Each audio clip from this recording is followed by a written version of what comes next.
Hello everyone. So this video is basically based according to the syllabus of ICSE class 9th.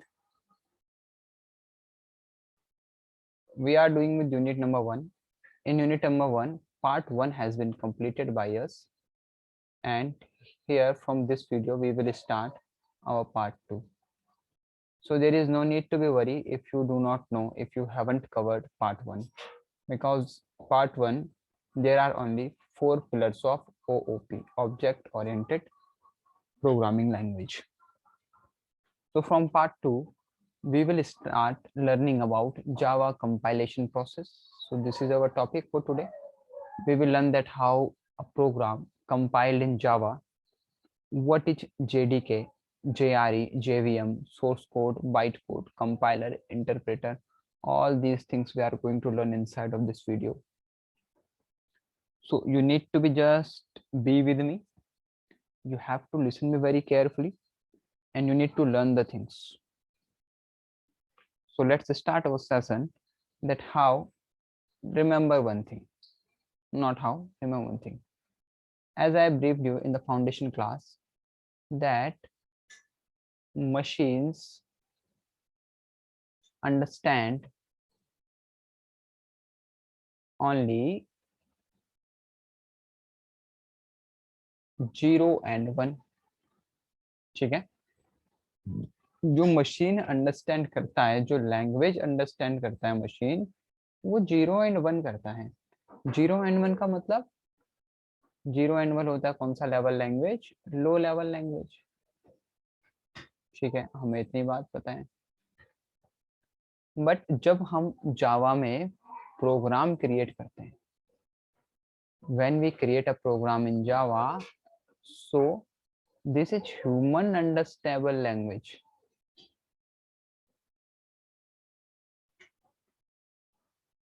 जब हम जावा में एक programme को develop करते हैं तो उसको ह्यूमन अंडरस्टैंड कर सकता है. भाई मशीन अंडरस्टैंड करेगा सिर्फ 0 एंड 1. ह्यूमन अंडरस्टैंड करेगा जो उसने प्रोग्राम बनाया है. उस प्रोग्राम को हम कहते हैं सोर्स कोड. उस प्रोग्राम को हम कहते हैं सोर्स कोड. और जो ये लैंग्वेज होती है जावा प्रोग्रामिंग, इसको कहते हैं हम हाई लेवल लैंग्वेज. अब यहाँ पे एक क्लियर सा प्रॉब्लम सामने आ रहा है, सभी लोगों के समझ में आ रहा होगा. भाई अगर मैं एक एग्जांपल बताऊं जावा प्रोग्राम का, तो एक प्रोग्राम यहाँ पे टाइप कर लेते हैं क्लास हेलो. अभी इसको समझने के लिए कुछ भी पैनिक होने की जरूरत नहीं है कि ये चीज आता है नहीं आता, कोई भी दिक्कत नहीं है. ठीक है, पब्लिक स्टैटिक, एक यहाँ पे सैंपल प्रॉब्लम में दिखा रहा हूँ. void main, you do not need to be worry about it कि मैं यहाँ पे क्या लिखे जा रहा हूँ. ठीक है, parenthesis again system dot out dot print ln, यहाँ पे लिखा मैंने हेलो वर्ल्ड, और यहाँ पे ये parenthesis क्लोज, यहाँ पे ये parenthesis क्लोज. तो कुछ एक ऐसा प्रोग्राम हम डेवलप करते हैं कि एक एग्जांपल है जावा के लिए. अब जो ये प्रोग्राम डेवलप हुआ है ना, जहाँ पे ये प्रोग्राम डेवलप हुआ है, इसको हम कहते हैं सोर्स कोड. इसको हम कहेंगे सोर्स कोड. और जिस लेवल लैंग्वेज पे ये बना है ये है हाई लेवल लैंग्वेज. इसको सिर्फ ह्यूमन अंडरस्टैंड कर पा रहा है, लेकिन जो मशीन अंडरस्टैंड करता है वो अंडरस्टैंड कर रहा है 0 1 0 0 1 0 1, इस फॉर्म में अंडरस्टैंड करता है ये. तो अब प्रॉब्लम बहुत क्लियर हमारे सामने है. प्रॉब्लम ये है कि जो हाई लेवल लैंग्वेज है इसको लो लेवल लैंग्वेज में कैसे कन्वर्ट करा जाए, इसका क्या प्रोसेस होगा, कैसे इसको हम कन्वर्ट कर सकते हैं. तो जो इसका प्रोसेस होता है, यानी ये जो लैंग्वेज, ये जो हमने सेट ऑफ प्रोग्राम लिखा है, अगर हमें इसको मशीन अंडरस्टैंडेबल लैंग्वेज में कन्वर्ट करना है, मशीन रीडेबल लैंग्वेज में कन्वर्ट करना है, तो एक प्रोसेस के थ्रू होके गुजरना पड़ेगा, एक प्रोसेस को फॉलो करना पड़ेगा. उसी प्रोसेस को हम कहते हैं कंपाइलेशन प्रोसेस. सो नाउ एक बहुत ही नॉर्मल सा हमारे पास आइडिया आ रहा है कि इस प्रोसेस में क्या होने वाला है.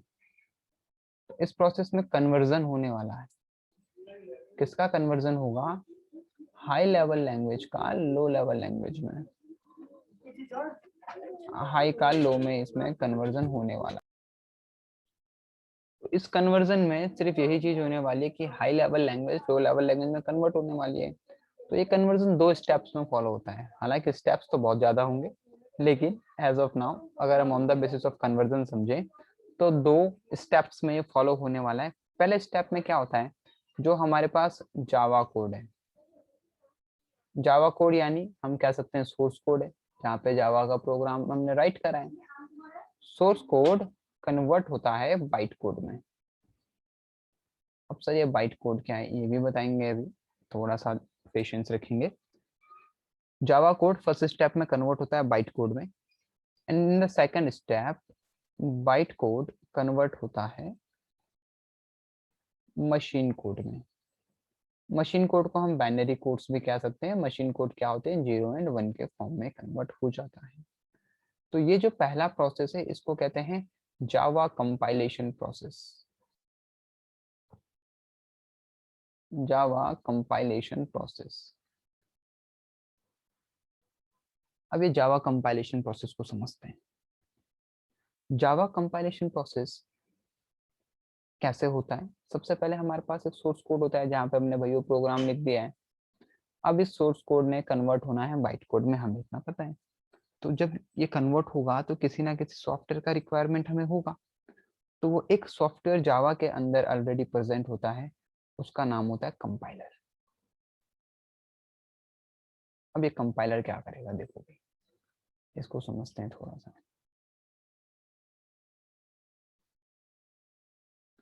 कंपाइलर का अल्टरनेट नेम जावा सी होता है। अब कंपाइलर का रोल समझेंगे। कंपाइलर क्या करता है, देखो कंपाइलर क्या करेगा, ये जो हमारा सोर्स कोड है इसके सिंटैक्स को चेक करेगा। ध्यान देना, what compiler will do, the first work of compiler is to check the syntax of source code. अब देखो, अगर हमारा सिंटैक्स सही होगा तो इसका मतलब पॉजिटिव अप्रोच है, if the syntax is right of a source code. तो ये जो हमारा सोर्स कोड है इसको कन्वर्ट कर देगा बाइट कोड में, then it will be converted into bytecode when the syntax of source code of all are correct। Compiler का फर्स्ट वर्क क्या है, तो कंपाइलर का वर्क है कि ये सिंटैक्स को चेक करेगा। किसके सिंटैक्स को चेक करेगा, सोर्स कोड के सिंटैक्स को चेक करेगा। सोर्स कोड जहाँ पे हम वो प्रोग्राम राइट करते हैं, एग्जांपल्स प्रीवियस वीडियोस में दिखाए गए। सिंटैक्स चेक करेगा, अगर हमारा सिंटैक्स सही आया तो ये सोर्स कोड को बाइट कोड में कन्वर्ट कर देगा। अगर सिंटैक्स रॉन्ग है, यहाँ पे कुछ एरर है, तो कंपाइलर अपना प्रोसेस यहीं पे स्टॉप कर देगा, यानी ये आ गया नेगेटिव रिस्पॉन्स। और क्या कर देगा, यहाँ पे एरर शो करेगा, सिंटैक्स एरर शो करेगा। उसको हम कहते हैं, एक एरर आता है कंपाइल टाइम एरर। तो कंपाइल टाइम एरर यहाँ पे शो होने वाला है अगर सिंटैक्स गलत है सोर्स कोड का। अब जब सोर्स कोड का फाइल हम देखते हैं कि एक वीडियो फाइल अगर हमारे पास सेव होती है कंप्यूटर में या मोबाइल में तो .mp4 करके होती है। कोई ऑडियो सॉन्ग होता है तो .mp3 करके होता है। कोई इमेजेस होता है .jpg करके। पोर्टेबल डिवाइस फाइल है तो .pdf करके। एक्सेल फाइल है .xlx करके। ये सब क्या है सर, ये सब बोलते रहे हो आप, ये सब सिंटैक्स हो, ये सब के सब है एक्सटेंशंस। जिस फॉर्मेट में कोई फाइल, कोई डेटा फाइल हमारे सिस्टम में सेव होती है, तो क्या करता है, देखो जब भी एक सोर्स कोड होता है तो सोर्स कोड में एक हम क्लास डिफाइन करते हैं। मैंने बताया है कि क्लास क्या होता है 4 पिलर्स ऑफ ओओपी में। तो क्लास का नेम, सपोज मैंने एक प्रोग्राम क्रिएट करा था, अभी मैंने यहाँ पे दिखाया क्लास हेलो। तो क्लास का नाम क्या है बताओ सर, हेलो नाम है इसका। और ये फाइल जब सेव होगी तो हेलो डॉट जावा करके सेव होगी। ठीक है, तो डॉट जावा ये यहाँ पे डिफाइन कर रहा है कि ये जो अभी प्रोग्राम सेव हुआ है ये सोर्स कोड में हुआ है। व्हाट कंपाइलर विल डू, अगर सिंटैक्स यहाँ पे सारे के सारे सही हैं तो ये इसको बाइट कोड में कन्वर्ट कर देगा। बाइट कोड में कन्वर्ट करने का जो सिंटैक्स होता है अगेन क्लास नेम रहता है, क्लास नेम कभी भी चेंज नहीं होगा ड्यूरिंग द होल प्रोग्राम, लेकिन सिंटेक्स चेंज हो जाएगा, सिंटेक्स आ जाएगा यहाँ पे क्लास। अभी क्लास नेम क्या था हमारे पास, क्लास नेम है हेलो और क्लास आ जाएगा डॉट क्लास। तो इसका मतलब अब क्या हो गया कि ये जो सोर्स कोड है ये जावा कोड, सोर्स कोड है ये बाइट कोड में कन्वर्ट हो चुका है। आई होप कंपाइलर का वर्क समझ में आ गया होगा। तो कंपाइलर के दो पर्पज हैं।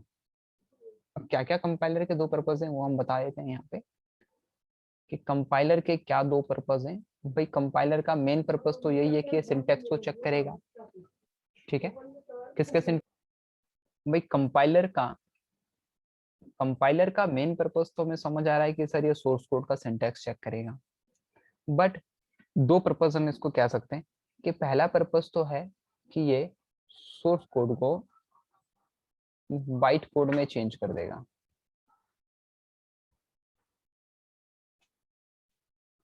और सेकंड पर्पज है इसका अगर सोर्स कोड का सिंटैक्स गलत है तो यहाँ पे compiler run time error show कर देगा, कंपाइल टाइम एरर शो कर देगा। तो ये कंपाइलर का मेन फंक्शन है।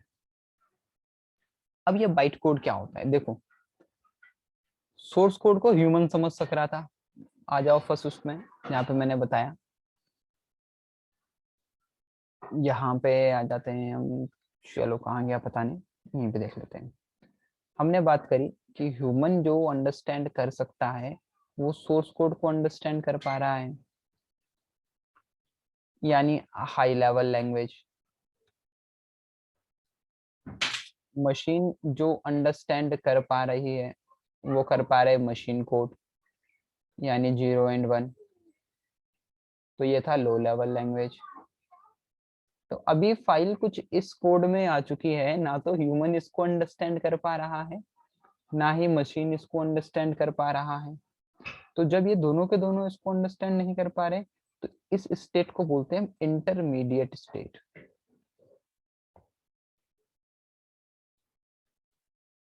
So bytecode is intermediate state during a compilation process which is not understandable by human and as well as machine। इसका extension क्या होता है, इसका एक्सटेंशन होता है डॉट क्लास। अब इसको कौन अंडरस्टैंड कर पाता है, इसको अंडरस्टैंड कर सकता है ओनली JRE। अब ये JRE क्या है अभी समझेंगे, बाइट कोड को किस तरीके से समझेंगे अभी एग्जांपल के फॉर्म में समझाऊंगा, ठीक है। JRE क्या है, जावा रन टाइम एनवायरनमेंट, यही इसको समझ सकता है। अब ये जो हमारे पास इंटरमीडिएट स्टेट है ना, ये प्लेटफॉर्म इंडिपेंडेंट होती है, ये प्लेटफॉर्म इंडिपेंडेंट होती है, यानी किसी भी एक प्लेटफॉर्म पे डिपेंड नहीं करेगा, ये सभी प्लेटफॉर्म में रन हो सकता है। अब इसको किस तरीके से समझा जाए, देखो होता क्या है, हमारे पास सोर्स कोड होता है, बाइट कोड का एक एग्जांपल बहुत अच्छा देंगे अभी जो समझ में आ जाएगा। सोर्स कोड कन्वर्ट हो गया है बाइट कोड में। अब बाइट कोड को मशीन कोड में कन्वर्ट करना पड़ेगा। अभी हमने कहा ये प्लेटफॉर्म इंडिपेंडेंट होता है, प्लेटफॉर्म इंडिपेंडेंट का मतलब ये विंडो में भी रन कर सकता है, ये लाइनेक्स में भी रन कर सकता है, ये हमारे पास मैक में भी रन कर सकता है। ये तीनों के तीनों अलग प्लेटफॉर्म है, यानी ऑपरेटिंग सिस्टम सबके अलग हैं। तो बाइट कोड को दोबारा से ट्रांसलेट करने के लिए कोई चाहिए मशीन कोड में, तभी तो समझेंगे भाई। तो एक ट्रांसलेटर का रिक्वायरमेंट होता है, किसका रिक्वायरमेंट होता है, ट्रांसलेटर का, जो बाइट कोड को मशीन कोड में कन्वर्ट कर दे। और हर प्लेटफॉर्म का अपना अपना एक ट्रांसलेटर होता है, जिसका अगर मैं कॉमन नेम बोलूँ यहाँ पे तो वो होता है JRE, जावा रन टाइम एनवायरनमेंट। सबका होता है भाई, लिनक्स का भी होता है और मैक का भी होता है। अब यहाँ पे नाम एक है लेकिन सबका रोल भी एक ही है, लेकिन सब अलग अलग कैसे हैं इस एग्जाम्पल से समझेंगे, ठीक है। कंफ्यूज नहीं होना कि ये मैंने क्या कह दिया, प्लेटफॉर्म अलग अलग बोल दिया, ठीक है, JRE तो एक ही बात बोल दी है, इसको समझेंगे। देखो सपोज हमने एक बुक लिखी, और हमने अभी बुक लिखी एक हिंदी लैंग्वेज में, ठीक है। यहाँ पे मैंने एक स्टोरी लिखी है, इस बुक का नाम मैंने लिख दिया स्टोरी ऑफ सक्सेस। अगर मैं इसको हिंदी में कहूँ तो मैं कहूँगा कामयाबी की कथा। ठीक है, अब मुझको बताओ, ये जो बुक है इसको सिर्फ कौन लोग पढ़ पाएंगे? ये जो बुक है इसको सिर्फ कौन लोग पढ़ पाएंगे? अब आंसर आ रहा होगा सर, जो सिर्फ इंडियन होंगे वही पढ़ पाएंगे। तो एक ही पर्टिकुलर कम्युनिटी के लोग इसको पढ़ पा रहे हैं। तो ये हमारे पास सोर्स कोड हो गया। तो ये हमारे पास सोर्स कोड प्रेजेंट हो गया है।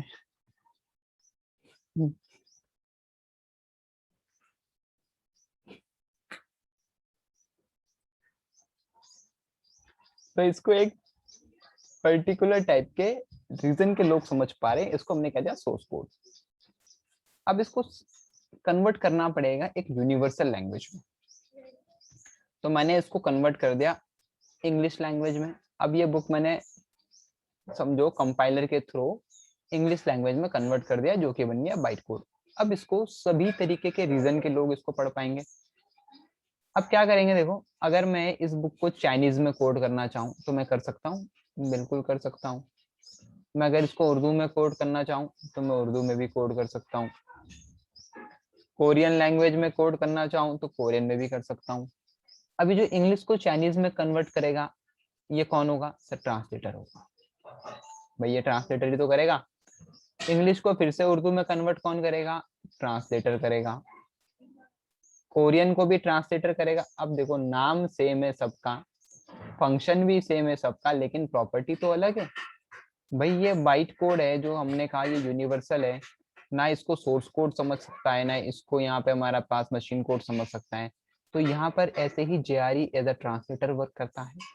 बाइट कोड को मशीन कोड में कन्वर्ट कर देता है अपने अकॉर्डिंग। विंडो प्लेटफॉर्म के लिए वो अपने मशीन कोड में करेगा, लाइनेक्स में अपने, मैक में अपने। ऐसे देखो क्या करेगा, चाइनीज वाला इंग्लिश को कन्वर्ट करेगा तो अपनी कंपेटेबिलिटी के हिसाब से करेगा ना, कोरियन वाले के हिसाब से तो नहीं करेगा, है तो ट्रांसलेटर ही।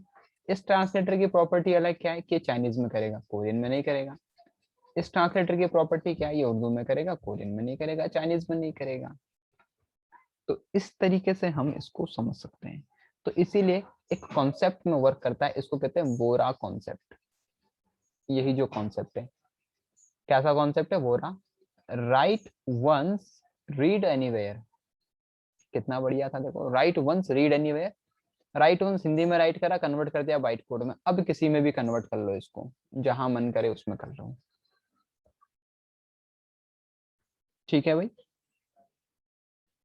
तो बाइट कोड को, अब क्वेश्चन आता है यहाँ पे, बाइट कोड को मशीन कोड में कौन कन्वर्ट कर रहा है? तो आंसर आ रहा है सर, JRE कन्वर्ट करेगा। JRE का फुल फॉर्म होता है Java run time environment. Java run time environment byte code को मशीन कोड में कन्वर्ट कर देता है। और ये जो प्रोसेस हुआ है, कंपाइलेशन हुआ लेकिन अभी भी कंप्लीट नहीं हुआ है। अब देखो JRE कैसे वर्क करता है, इतना समझ आ गया कि कैसे पूरा का पूरा कन्वर्जन हुआ। अब JRE, हाउ JRE वर्क्स। तो जावा में कुछ लाइब्रेरीज होती हैं, उन लाइब्रेरीज का नाम कहते हैं हम Java class libraries. Java class libraries present होती है, जैसे AWT, NET, IO, एक्सेट्रा। ये सारी के सारी लाइब्रेरीज प्रेजेंट होती हैं जावा में। कौन सी लाइब्रेरीज बोलते हैं इनको? Class libraries. ये क्लास लाइब्रेरीज लोड होती हैं क्लास लोडर के हेल्प से। एक क्लास लोडर सिंटेक्स होता है, ये क्या कर देती है, यहाँ पे लोड कर देती है। अब क्या होता है, ये बाइट कोड को इनहेल करता है और बाइट कोड को वेरीफाई करेगा अगेन। ये बाइट कोड वेरीफायर है, बाइट कोड को वेरीफाई करेगा और चेक करेगा, फॉर्मेट और एक्यूरेसी को चेक करेगा। ठीक है भाई, इंश्योर करेगा कि फॉर्मेट सही है, उसका कोड जो है वो सही है या नहीं है। तो क्लास लोडर बाइट कोड के साथ क्या करता है, वेरीफायर करता है, वेरीफाई करता है बाइट कोड को। क्योंकि बाइट कोड का एक्सटेंशन क्या हो गया था बताओ, डॉट क्लास में कन्वर्ट हो चुका था। अब अगला क्या होता है, जब ये वेरीफाई कर देता है, जब ये वेरीफाई करके कहता है कि हाँ ये बाइट कोड सही है। किसने वेरीफाई किया? JRE ने। कैसे किया? क्लास लोडर के हेल्प से किया। तो उसके बाद इसके अंदर ही होता है JVM। JVM क्या करता है, कि अब ये जो बाइट कोड है, सपोज ये सेट ऑफ बाइट कोड हमारे पास है, इसमें इतनी लाइंस पे लाइंस लिखी हुई है। इंटरप्रेटर की हेल्प से, इंटरप्रेटर की हेल्प से ये एक एक लाइन को रीड करता है और मशीन कोड में चेंज कर देता है। 0100101001। तो अब क्या होगा भाई कि जब ये एक एक लाइन को रीड करेगा तो इसमें टाइम लगने वाला है भाई, सिस्टम स्लो चलेगा क्योंकि वो एक एक करके क्या कर रहा है, उसको रीड कर रहा है। तो यहाँ पर एक जस्ट इन टाइम कंपाइलर और ऐड कर देते हैं इसको रिमूव करने के लिए, JIT कंपाइलर, कि ये प्रोसेस थोड़ा फास्ट हो जाए।